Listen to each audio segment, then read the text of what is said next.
All right, welcome back to school. So we're been talking about probability before Christmas, and we are getting back on it. We'll do some review during warm-ups and stuff like that. Also do some review in our homework too, just so we kind of start to remember what we did a long time ago or what feels like a long time ago. Anyways, hey, so we're doing independent probability today. Independent probability is the occurrence of one event when it has no effect on the probability that the second event will happen.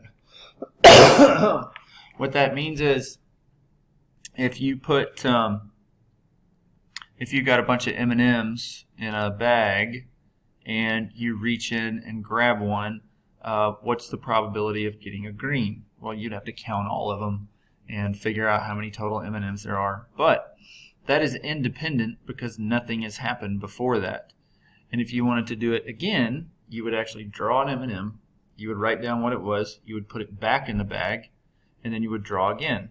That means they are independent. Okay, one does not depend on the other. So get that definition written, and then we are going to get started.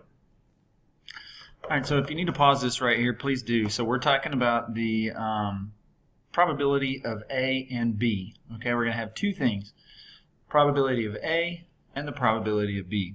So to find the probability of both together, you just multiply them. And typically, the probability of A is small and the probability of B is small. So when we just multiply, it's not that difficult of math work, so which is great. So get this drawn right here. It doesn't have to be as beautiful as mine. But example 1, so that's a spinner. There's 4 sections. There's a red, a blue, a green, and another blue. Okay, and then there's also a dice, which I guess would go up to 6. So it's 1, 2, 3, 4, 5, and 6. And we want to find the probability of spinning the spinner and landing on a red, and the probability of rolling the die and ending up on an odd number. But we want to find the probability of both of them combined. Okay, so let's just talk about the probability of red. If you look at that spinner, how many total parts are there? There's 4, right? So the probability of getting a red is something out of 4, right? Because there's 4 total parts. Well, how many parts are red? Just 1. So that is a 1 out of 4 probability.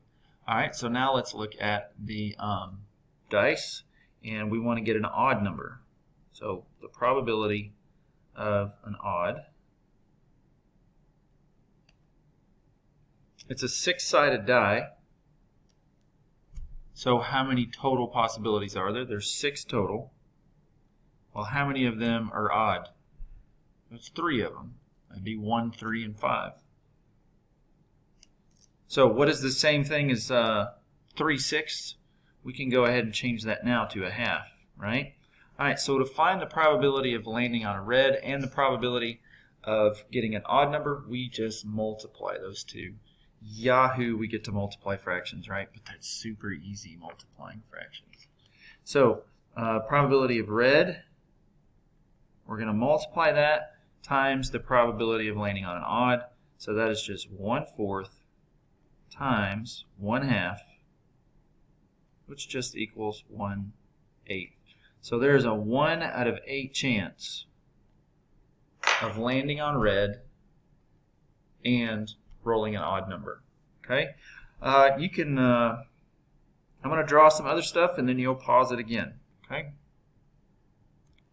All right, get this drawn. This is example number 2. There's a jar, and it's just got marbles in it. Inside of that jar, there are 5 red marbles, 2 green marbles, 2 black marbles, and 1 purple marble. Okay, this is what we talk about when we talk about independent probability. Okay, we're going to pick a marble, we're going to write it down, we're going to figure out the probability of getting that marble, then we're going to put that marble back in there. Okay, so is the whole amount of marbles in the jar ever going to change our probability? No, it's not. For like a temporary second, when you pull that marble out, yes, there will be 1 less marble in there. But you're going to put it back, and then you're going to draw again. Okay? And the independent part of the first experiment think about the spinner and the die. Did the probability of getting a red on the spinner have anything to do with the dice? No. So that means it's independent. It's by itself. It's not controlled by anything. Okay, and the same thing with the dice. Did rolling an odd number on the dice have anything to do with the spinner? No, because it's completely independent. Nothing is in control of that dice. Okay, so you can pause it if you haven't already and get that written, because we're going to get started. So we want to find the probability of pulling a red marble and, sorry, that's ugly, a red marble and a green. Okay, so first let's talk about the probability of getting a red. Well, how many marbles are in there? How many whole things are inside of that jar? Well, there's 5 red, 2 green, so that's 7, 2 black, so that's 9, and then a purple, so that's 10. So the total amount of marbles in there is 10. Well, how many of them are red? 5 are red. So there's a 5 out of 10 chance, right?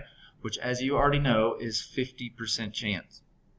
All right, so to find the probability of both, we pull a marble out, we see what it is, we put it back in, and now we want to pull a green. Well, how many marbles are in there? Remember, we put the marble back in, so there's still 10 marbles. Okay, how many of them are green? 2 of them are green, so that's 2 out of 10. Okay, so you can cross-simplify right now if you want to, and it'll make your multiplying a lot easier, and you don't have to simplify at the end. We'll do it both ways just to make sure that you remember how to do that. So we're just going to multiply these two. Remember, it's directly straight across. 5 times 2 is 10, and 10 times 10 is 100. That's actually super easy simplifying right there, right? You can just simplify dividing by 10. So there's a 1 out of 10 chance that you will pull a red one and then a green one. Okay? So let's do the probability of getting a green,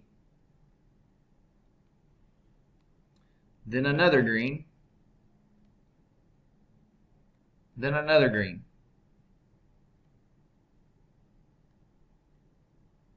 So how many marbles are in that jar? There's 10.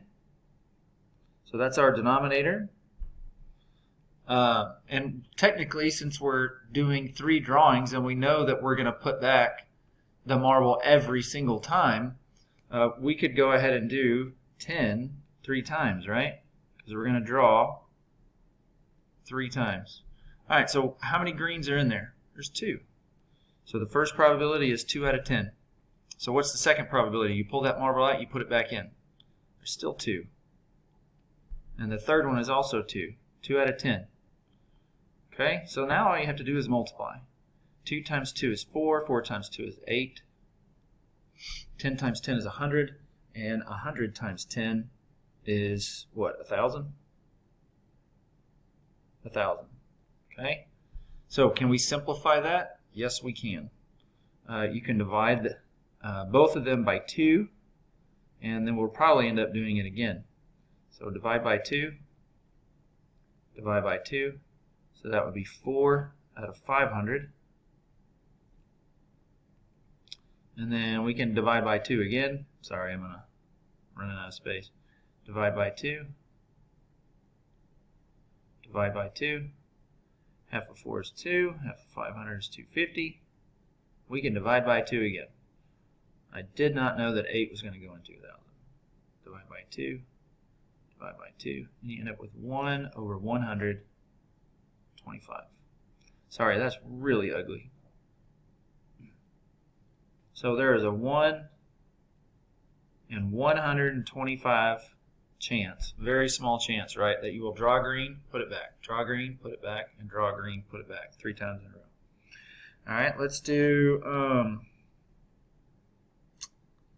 the probability of drawing a purple and an orange.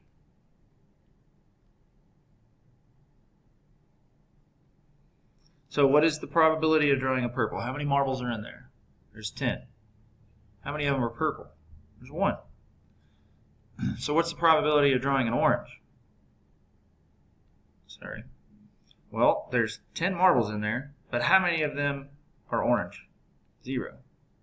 So can you really multiply that? No, you can't. You can't have 0 out of 10. Okay, some of you might, well, I guess you could, and you could call it 1 times 0 is 0, so 0 out of 100. But really, what's the possibility of drawing an orange anyways? It's none. It's impossible. So what is the probability of drawing a purple then an orange? There is none. There's 0% chance of drawing a purple then an orange because there are no oranges. Okay? So independent probability is pretty easy.